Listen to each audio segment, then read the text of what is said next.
Депутаттардын саясатта туруктуу иш алып баруусуна электорат менен тыгыз иштөө түздөн-түз байланыштуу. Бул бардык эле өлкөлөрдүн парламенттерине таандык көрүнүш. Антпесе шайлоочулар менен тоңдоосун мамиле эртең эле саясий өнөктүктө өзүнүн таасирин тийгизет. Бирок шайлоочулар менен парламенттин мамилесин кантип калыптандыруу керек?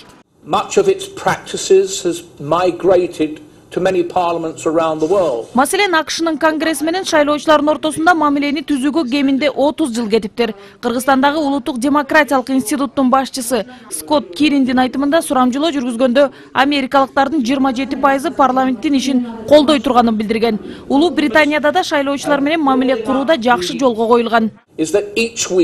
Депутаттардын шайлоочулар менен тыгыз мамиле куруусу анын эртеңки саясий ишмердүүлүгүнө байланыштуу. Ошондуктан депутаттар ар кандай иш-чараларга катышып шайлоочулар менен жеке байланыштарын сактап калганы да маанилүү. Эң башкысы шайлоочулар менен көбүрөөк баарлашуу керек. Өнүккөн өлкөлөр сыяктуу Кыргызстанда да шайлоочулар менен депутаттар ортосунда байланыш жакшы эле калыптанган. Бирок жарандык коомдун өкүлдөрү көпчүлүк учурда шайлоочулар маалыматтар менен кабардар болбой калып жатканы кейиштүү деп эсептейт. Мунун кесепети митинг, ар кандай нааразычылык акцияларга алып келүүдө. Маалыматта калган адам эч качан митингке чыгып же болбосо мындай бир өзүн кыйнабайт да.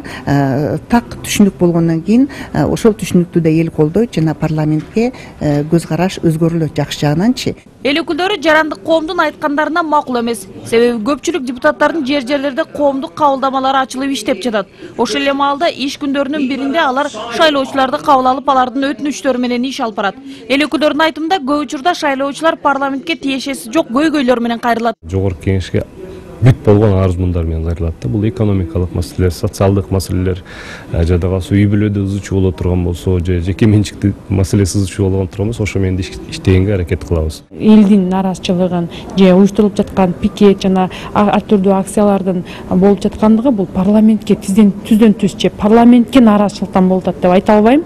Себеби алардын койгон талаптарын караганда көбүнчө башка тармактарга, күч органдарына, сот системасына жана балким өкмөттүн социалдык экономикалык абалдан чыга албай аткандыгына тиешелүү болуп аткандыр. Эл аралык эксперттер менен жарандык коом шайлоочулар менен депутаттар ортосунда байланышты калыптандыруу боюнча ойлору менен бөлүшкөнүнө карабай, айтылган кемчиликтер убакыттын өтүшү менен калыпка түшөт дейт талдоочулар. Себеби Британия менен Америкада да шайлоочуларды кабыл алуу жагдайы бара-бара жолго коюлган. Ошенткен менен парламенттик президенттик башкарууда шайлоочулар менен болгон карым-катнаш жаңы тепкичке чыкты дейт серепчилер.